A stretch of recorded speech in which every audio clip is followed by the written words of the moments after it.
कृष्ण को इसलिए भजते क्योंकि वो राधा रानी से जुड़े हुए हैं। राधा रानी ऐसे आ जाती है कि oh she was his lover. कर्ष्यति इति कृष्ण, जो सबको अट्रैक्ट करना जानता हो वो कृष्ण। राम का मतलब होता है जो हर जगह रमण करने वाला। ये दुनिया चलती ही स्वार्थ से है, मेरा क्या, मैं। चैतन्य महाप्रभु का इस धरती पर सिग्निफिकेंस क्या था? मुझे तैरने दे या बहना सिखा दे, मुझे अपनी रजा में रहना सिखा दे। जेनजी जिसको बोलते हैं, जो अपना कंपैरिजन राधा कृष्ण की प्रेम से करते हैं, उनको बहुत ज्यादा जरूरत है कि वो स्क्रिप्चर्स पढ़ें। थोड़ा राधा रानी का सिग्निफिकेंस थोड़ा समझा सकते हैं? भगवान होने का प्रूफ दो।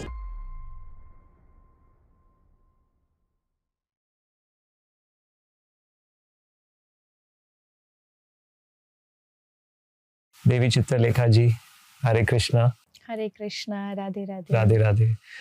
थैंक यू, आपने आपका टाइम दिया इस लेवल सुपरमाइंड पॉडकास्ट पे। हम बहुत लकी है कि आप यहाँ पे आए और मेरे पास बहुत सारे सवाल है, तो मैं आपको पूछने वाला हूँ। मैं आपके इंस्टाग्राम को मैं स्टॉक करते करते आया हूँ और अलग अलग चीज़ें। तो पहले तो मुझे पूछना है आपके टीके के बारे में। कभी कभार ये चंदन का टीका होता है, कभी कभार थोड़ा काला टीका होता है, तो क्यों ये दोनों के बीच में ये और अंतर क्या है?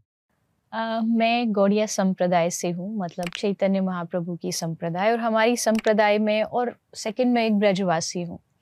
तो ब्रज में जन्म हुआ है, ब्रज में गोवर्धन में राधा कुंड, श्याम कुंड, ये ब्रज की मोस्ट ऑफ दी फेवरेट जगह है और बहुत यहाँ भक्ति से लोग जाते हैं। तो जो कभी कभी जो काला चंदन मैं लगाती हूँ वो काली रज है, मतलब काली मिट्टी है राधा कुंड की। उस कुंड की खुदाई होती है और उससे जो मिट्टी निकलती है।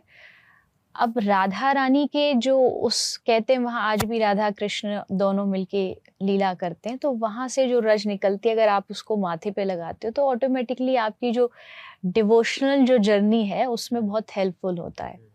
तो मोस्टली तो वही मेरा तिलक है, काला जो रज है। लेकिन मेरे गुरु जो थे वो सफ़ेद रंग का जो गोपी चंदन है वो फॉलो करते थे, तो मैंने भी उसी को फॉलो किया।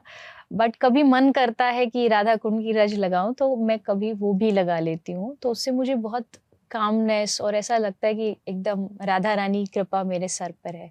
और ये चंदन भी, इसकी जो शेप है, ऊपर का जो शेप है ये ऊर्ध्व पुंड है, मतलब ये कृष्ण के चरण है, और नीचे जो है ये बांस का पत्ता है।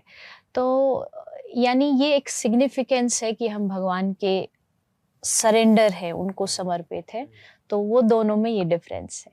और जैसे आपने राधा रानी के बारे में कहा, नॉर्मल डिस्कोर्स में अगर पॉपुलर कल्चर में देखने जाए तो पहले मानते हैं कृष्ण भगवान को, बहुत सारे लोग मानते हैं कृष्ण भगवान को, राधा कृष्ण फिर आते हैं। ऑलमोस्ट लाइक एक राधा रानी ऐसे आ जाती है कि पॉपुलर कल्चर में ओ शी वॉज हिज लवर, या बहुत सारे मिसकंसेप्शंस ऐसे भी होते हैं या मिनिमल इंटरप्रिटेशन हो जाते हैं।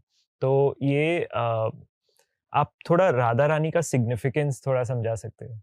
बात अगर मैं अपनी करूं तो जैसा आपने कहा, जो कृष्ण को भजते उसमें से एक थोड़ा सा पार्ट है जो राधा रानी को भजता है, बट हमारा उल्टा है। हम कृष्ण को इसलिए भजते क्योंकि वो राधा रानी से जुड़े हुए हैं। हमारा जो मेन रास्ता है, जो हमारी आराध्य है, वो राधा रानी है। क्योंकि जब आप डीपली पढ़ते हो तो आपको समझ आता है कि कृष्ण भी राधा रानी की आराधना करते हैं, इसलिए उनका नाम राधा है। जो राधा रानी को आराधते हो वो श्री राधा है। तो मेरा ऐसा मानना है, मैंने ऐसा सुना भी है बहुत संतों के मुंह से, कि डिवोशन में, भक्ति में स्पेशली, आपका जैसे नॉर्मल लाइफ में एक प्रमोशन होता है, वैसे भक्ति में प्रमोशन होता है। आपके धीरे धीरे करके लेवल्स बढ़ते हैं, आपकी क्लास बढ़ती है।